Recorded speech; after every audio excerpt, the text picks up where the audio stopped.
ठाकूर नमस्कार. समोरील बटनने 9 क्रमांकाची बटन दाबून मुकेश धोलबाजी मातुरकर यांना प्रचंड अशा बहुमताने विजयी करा. येऊया फ्रेंडने आणि दाबूया दूरदर्शन पुढचे बटन. इधर ही रहना होगा ना अपना. हो 9 नंबर की बटन टीवी चुनाव चिन्ह है. आपका ध्यान रखिए. जब राज्य अलग होना चाहिए ना, इसी के लिए लड़ रहे हैं. आपका साथ का आशीर्वाद है. टीवी चुनाव चिन्ह है, 9 नंबर की बटन है. मैं मुकेश मासूरकर जय विदर्भ पार्टी का अधिकृत उम्मीदवार 54 पूर्व नागपुर का हूँ.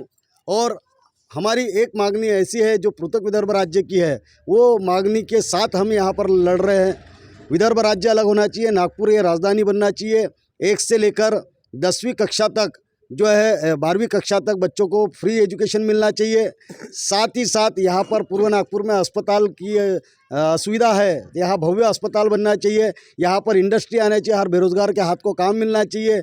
और हमारा मुस्लिम समाज जो है वो बहुत पिछड़ा हुआ है पूर्व नागपुर में. यहाँ पर हमने देखा कि बहुत सारी उनको दिक्कतें हैं. हम ये चाहते हैं कि हमारा राज्य बनेगा तो हम सबसे पहले उनको 5% मुस्लिम समाज को आरक्षण देना चाहते हैं. हलवा समाज जिसको न्याय मिलना चाहिए उनको वहाँ पर प्राधान्य देने वाले. और सभी समाज को लेकर, सभी वर्ग को लेकर हमारी ये लड़ाई है. विदर्भ राज्य अलग होना चाहिए, नागपुर राजधानी होना चाहिए और बाकी पूर्व नागपुर का सर्वांगीण विकास होना चाहिए. इसलिए हम सारे साथी हमारे मिलकर लड़ रहे हैं. और हम इस उम्मीद से कि हम जीतेंगे. शायद पहली बार आप चुनाव लड़ रहे हैं. बिल्कुल हम पहली बार चुनाव लड़ रहे हैं. और पहली बार में हम जिसके खिलाफ लड़ रहे हैं वो 3 बार के विधायक है. 3 बार में उनकी ताकत जो है मजबूत है. वो चौथी बार और लड़ रहे, पैसे से मजबूत है. उनके पास चुनाव में लगाने के लिए 100 करोड़ रुपए है. और मेरे पास कोई करोड़ रुपए नहीं, मेरे पास लाख भी नहीं है. परंतु मेरे पास जनता का विश्वास है. और जनता के विश्वास के साथ, आम जनता के आशीर्वाद के साथ मैं ये चुनाव में आया हूँ. और विदर्भ राज्य की मांगनी को लेकर ये चुनाव लड़ रहे हैं. जय जय विदर्भ. जैसे कि आपने बताया कि जो कृष्णा खोपड़े हैं पिछले 2009 से लेकर तो 2024 तक कंटिन्यू जीतते आ रहे हैं, तो कैसे हरा पाएंगे आप इनको? देखिए, हम जो मुद्दे लेकर चल रहे हैं वे पेट पानी के मुद्दे हैं. विदर्भ राज्य का मुद्दा है. और ये जो मुद्दे लेते हैं वो पूरे धर्म के आधारित रहते हैं. मीठी मीठी बातों से कभी पेट नहीं भरता. और रोजगार चाहिए तो आपको अलग राज्य देना पड़ेगा. क्योंकि 1996 को जो भुवनेश्वर में बीजेपी का अधिवेशन हुआ था, उस बीजेपी के अधिवेशन में अलग राज्य की मांग हुई थी. परंतु इन्होंने अलग राज्य किया नहीं. विदर्भ के जनता के वोट सिर्फ लिए और 2014 में अपनी सरकार बनाई. सरकार बनाने के बाद विदर्भ का ये मुद्दा भूल गए. पर हम फिर से उनको याद दिला रहे हैं. हम आपको आने वाले इलेक्शन में खोपड़े जी हम गिराएंगे और पूरी शिद्दत के साथ गिराएंगे. और हम खुद चुनकर आएंगे. क्योंकि हमें जनता के विश्वास के साथ, जनता की ये मांगे हैं उसको पूरा करने के लिए हम लड़ रहे हैं. क्योंकि पूर्व नागपुर में सिर्फ अकेले सड़क और पुलिया बनाने से विकास नहीं होता. यहाँ पर स्कूलों के जो हालात है बस से बदतर है. यहाँ पर जो आम नागरिक है उनके अभी भी घरकुल की योजना के लिए वो राह देख रहे हैं. परंतु घरकुल की योजना उनको मिल नहीं रही. हम 5 लाख रुपये घरकुल को देने की मांग कर रहे हैं. उसके लिए हमारी लड़ाई चल रही है. बिजली जो है वो विदर्भ के जनता के साथ साथ पूर्व नागपुर मेरा मतदार संघ है. यहाँ पूर्व नागपुर की जनता को और पूरे विदर्भ की जनता को 200 यूनिट तक फ्री मिलना चाहिए. और उसके बाद के दाम आधे होने चाहिए. और साथ ही जो स्मार्ट प्रीपेड मीटर ये बीजेपी के लोगों ने लाने का षड्यंत्र रचा, अभी हमने आंदोलन किया. उस आंदोलन की वजह से वो स्मार्ट प्रीपेड मीटर जो है उसका काम रुक गया है. परंतु फिर से ये अगर इन्होंने अपनी सरकार बनाई तो हम आपको बता देते हैं कि स्मार्ट प्रीपेड मीटर लगाकर जनता की चमड़ी पूरी तरह से छिलने वाले हैं. इन्होंने तैयारी कर लिया है. पर हम ऐसा होने नहीं दें. हम विदर्भवादियों ने अपनी कमर कस ली है. हम जीत के आएंगे और विधानसभा में पुरजोर इसका विरोध, स्मार्ट प्रीपेड मीटर का विरोध करेंगे. और विदर्भ में कहीं भी प्रीपेड मीटर नहीं लगने देना, ये हमारी मांग है. हम अपने पूर्व नागपुर का विकास करने के लिए सक्षम हैं. जैसे कि आपने मुस्लिम समाज की बात की तो आपको बताना चाहूँगा, इसके पहले भी कई बार हमने आपका इंटरव्यू लिए है. मुस्लिम समाज अपने पिछड़ेपन की वजह से कोई आंदोलन नहीं करता. उसे चाहिए अभी फ़िलहाल में जो हेट स्पीच देने वाले लोग हैं उनके खातिर सख्त कानून उसे चाहिए.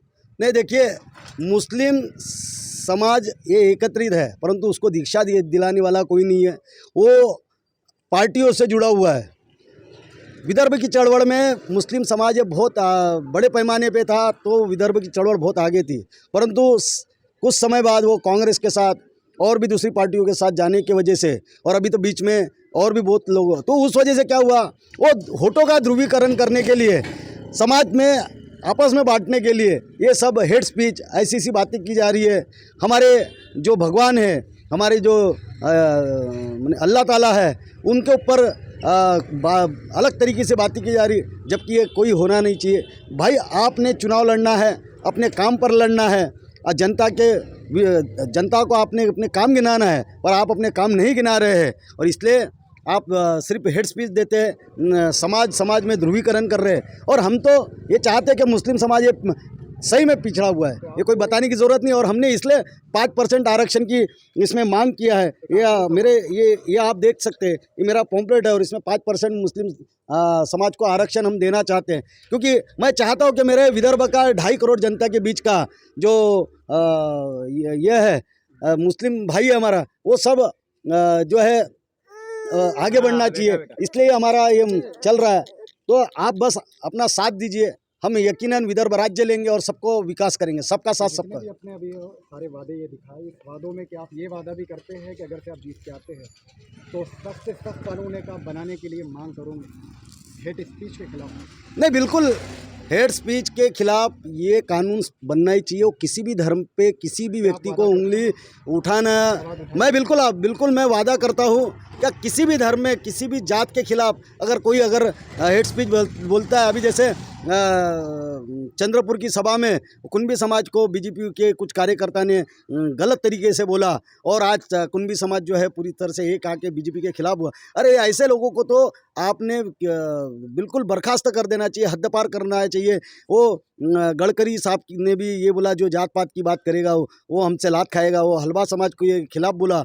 ये क्या चल रहा है? ये भैया आप कौन होते हैं? जनता से बड़े आप थोड़ी ना, आप जनता के नौकर हैं, और आप मालिक नहीं है, मालिक ये देश की जनता है। और ये मालिक के आगे अगर आप जाने की कोशिश कर रहे होंगे, सबसे बड़ी लात जो पड़ती है वो जनता की, और जिसको लात पड़ जाती है वो घर में बैठ जाता है। इसीलिए ये कानून बनना चाहिए, हम आप समर्थित है और हम लड़ेंगे।